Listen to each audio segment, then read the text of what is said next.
I just finished putting this strip light up into the centre. Felt like I needed a little bit more light in here, so I've given. I'm going to give these a go.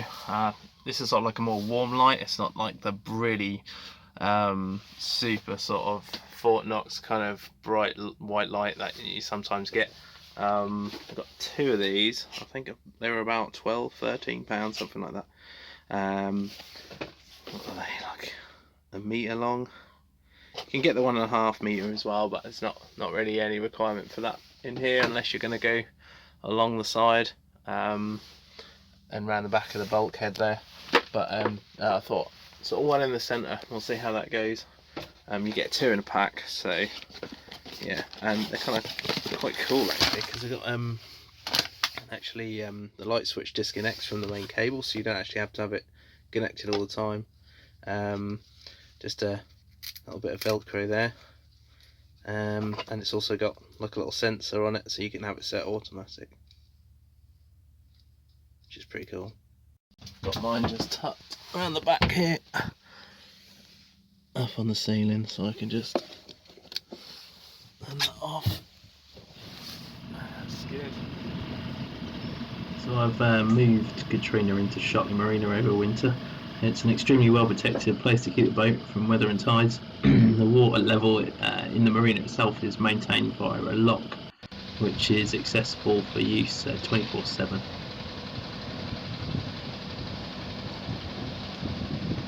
Getting in and out of the lock has taken a bit of getting used to, but I think by the end of the winter season it will be second nature almost.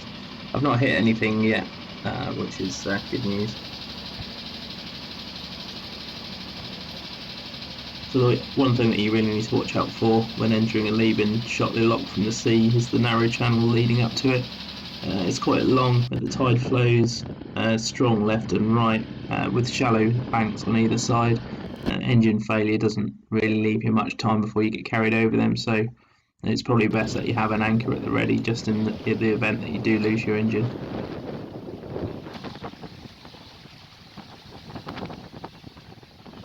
It's got one reef in the main at the minute. I'm just faffing around with that a little bit just to try and get a better sort of angle of the reef. Yeah, it's going well. It's a lovely day today. We've got about 13–14 knots at the minute, and it's meant to increase this afternoon to about 20, which would be quite nice. I'm just heading out of the river at the minute. It's pretty strong tides, to be honest, and so I had to motor out, which is not going to fill you in on that, because as we all know, my outboard engine is the noisiest Tohatsu in the universe.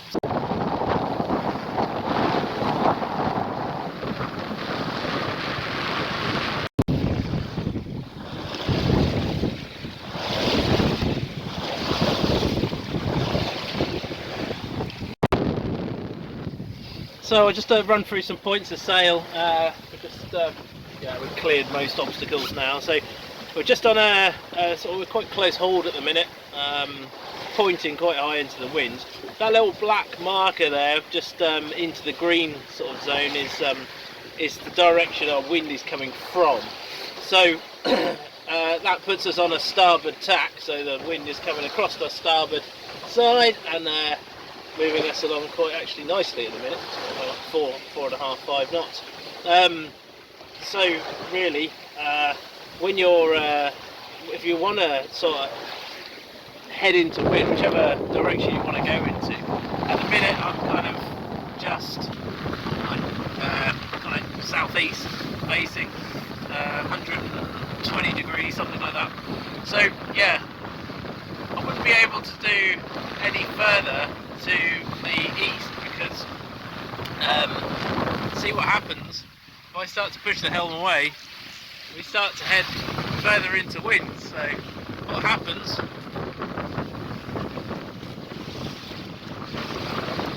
is I lose that power from the wind. My foresail flaps first, my genoa loses power first, the main continues. Actually the main is usually the last to go, and then we just bear away again. We've picked up the wind and we're making way again. So that's the that's the issue with sailing into wind. Really, you're pointing as high as you can without losing the power from the sails. And of course, if you go all the way across, so you go, if you go all the way across the wind, if we were to like aim over there, we would then change our tack, and we'd end up on a port tack and probably also close hauled. But what tends to happen when you do tack, you'll want to come away from the wind quite a lot first before you decide you're going to, continue on close hauled, because the issue with well, it depends on what boat you're in, really. If you're in a racing boat, you can do it. That's the whole point, is to tack as close into the wind as possible in the quickest time. So you literally see the genoa come across ever so quick and then tighten up so that they don't lose the speed of the boat. But in a cruising boat like this, something more deep hulled, something heavier, you probably want to come away from the wind as much as 90 degrees to enable the sails to fill back up again and regain that power. Depending on what, this is quite a typical kind of heavy boat, really. It's not big, but it's there's a lot of weight in the keel, so you lose the speed quite quickly. The other point about sailing into wind is usually you'll have the swell coming right at you as well. So that can make things quite uncomfortable. And usually when you see all the extreme sailing videos, they'll be close into wind and extremely wet. Everyone's getting covered. And then on the other side of it, if you're running downwind and you'll have the spinnakers out and all the rest of it, things get extremely fast, and it's usually when it's on a beam reach, that's usually the fastest point of sail, when the wind is just coming sort of off the quarter there, and you've got the genoa out or the spinnaker out or the code 0 or whatever you've got out in front of you. So yeah, this is probably, I'd say, if you're like going out and getting all wet and feeling uncomfortable, and if that's your thing, then this is close haul.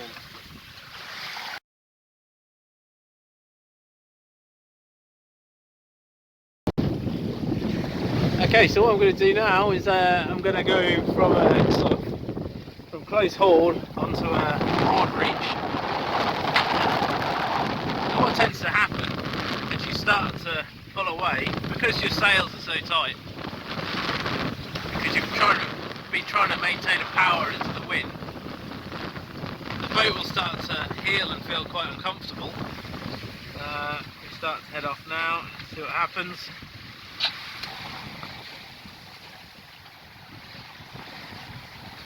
And then it'll settle out all of a sudden. It'll feel really quite strange. You might find you have more weather helm, which is like a pulling on the tiller, because your sails are still not set correctly for the wind direction. You see with the arrow at the top, my sails are almost flat to the angle, so there's not really any there's no power in them. They're just hitting at a 90-degree angle and just probably doing all sorts of weird things. So you want a nice smooth flow of air across that. First thing I do is get that. You see the telltales on the back? They don't want to be curving off. They don't want to be like going the other way. You want to be nice and flat. So we're still on a. Just come around a bit there, but yeah, we still want to. There we go. And the genoa, it's the same thing. So I just slip her up.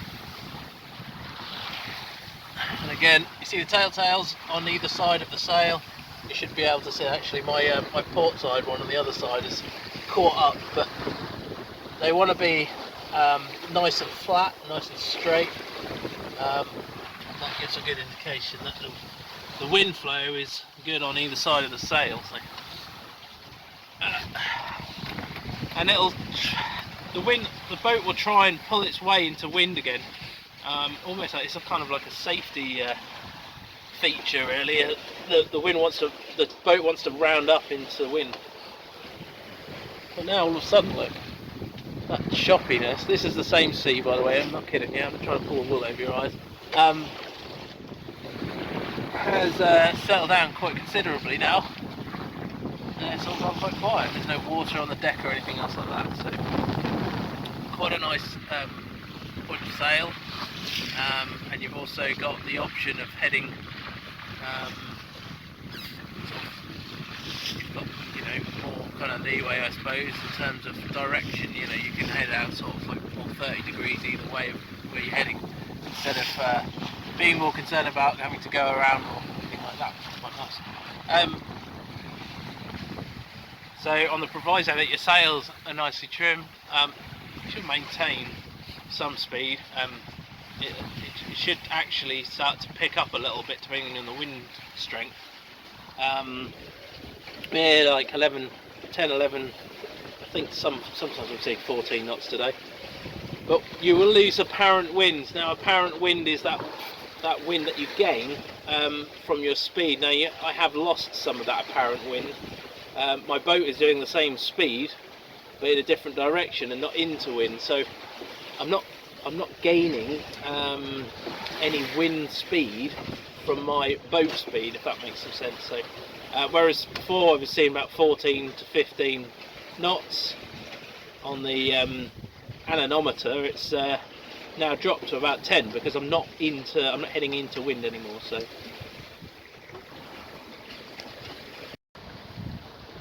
there it is. This is a beam reach.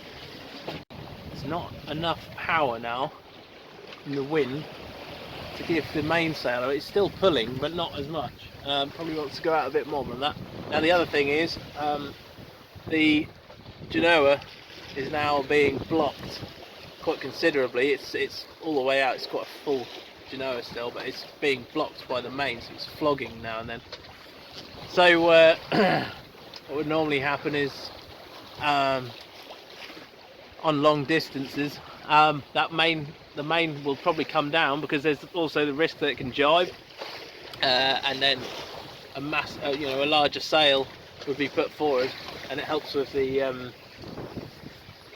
power on the helm. It helps to balance everything, all the weight forward as point of centre of pressure as much as possible, and that helps. So you can have the mainsail out, but it does help to have something more larger forward. You can see a preventer would probably be a good idea if you're also on long passages as well.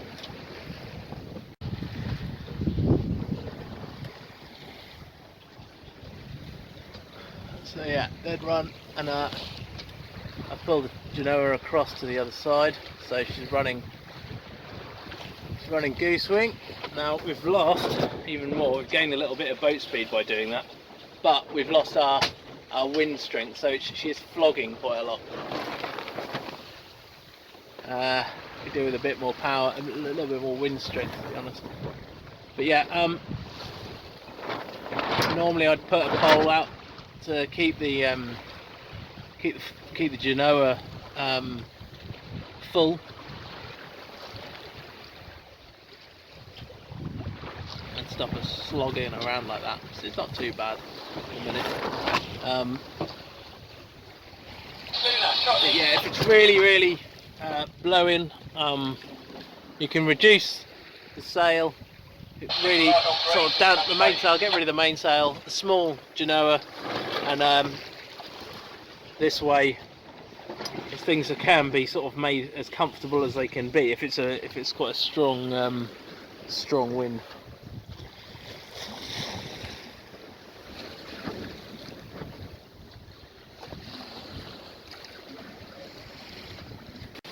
If things are really kind of a bit mucky, how do I stop the boat?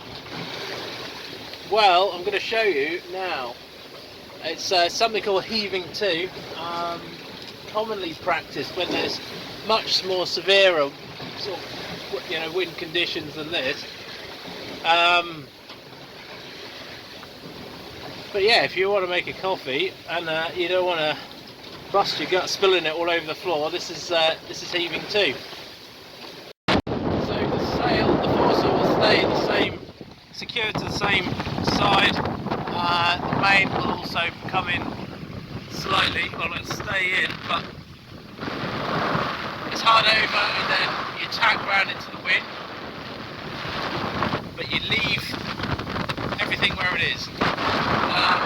It's also good for man overboard exercises. If you've got someone going overboard and you run away like we are now, and you need to stop the boat so you can assess the situation and not create any more distance between you and the man overboard, it's also very effective for that as well, without having to take the sails down. So here it is, Hove 2. Looks completely odd, but things suddenly calmed right now. Main sheet is in, main sails nice and flat, the jib is up against. You could probably furl away if you were doing this over a number of hours, just to make that a bit more tidy on the shrouds there. But basically we're held in position, so every time the wind or the boat starts to veer out into wind, it's backed off by the genoa. This is perfect really, or if you just need to get your head down for a few hours. Boat's quite comfortable like this. I mean, it would take quite a large breaking wave to really make you think more about running a sea anchor or something and running downwind. This is good for sort of 6 hours, or well, as long as you want really. It matters as long as you're happy to stay like this. Do what you need to do. To slow the boat down even more, is push the helm far over, away from the wind. So I'm trying to push the boat back into wind.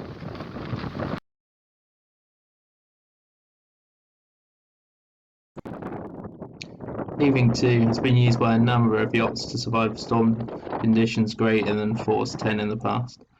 During the 1979 Fastnet race, of 300 yachts that took part, 158 chose to adopt storm tactics when the conditions started to worsen. 86 of those lay a hull, 46 ran before the wind under bare poles and sea anchors, and 26 hove to. 100 yachts suffered knockdowns, and 77 of those rolled at least once. Not one of those hove to were capsized or suffered severe damage.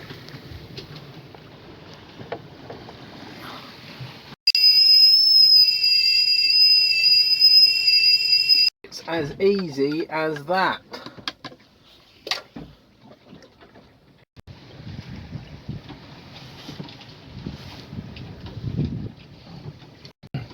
It's useful for a whole list of different things really, not just for what I've already explained, but you know, if you're coming sort of into land and maybe you don't want to approach during the daytime and you want to hold off the coast for a couple of hours until daylight, or you need some kip or whatever, it's perfect for that. Instead of just sailing around hard, yeah, you can put yourself into this situation and then and sit it out, go down below, read for a bit and sleep or whatever, make some food.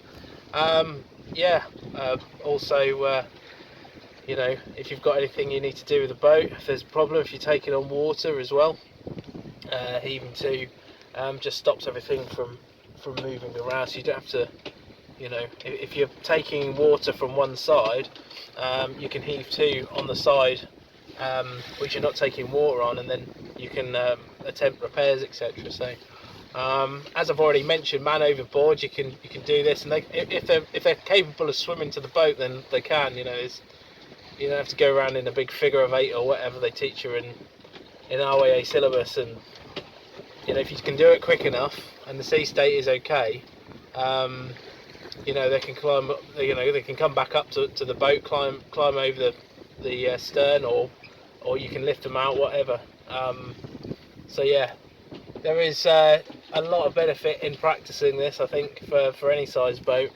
And it's definitely something I think I'd recommend for solo sailors as well, because the benefits are endless.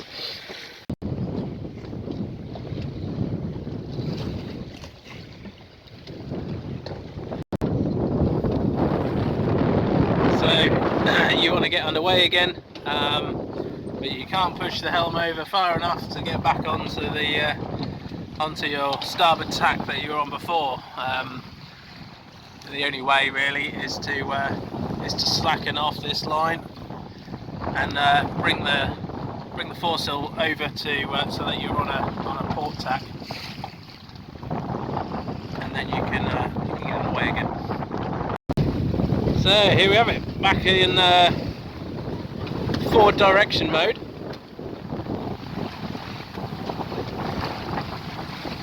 And now we are on port tack.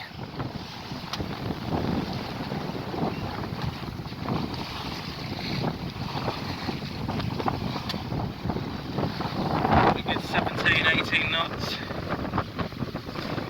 Been gusts up to 20 now and then.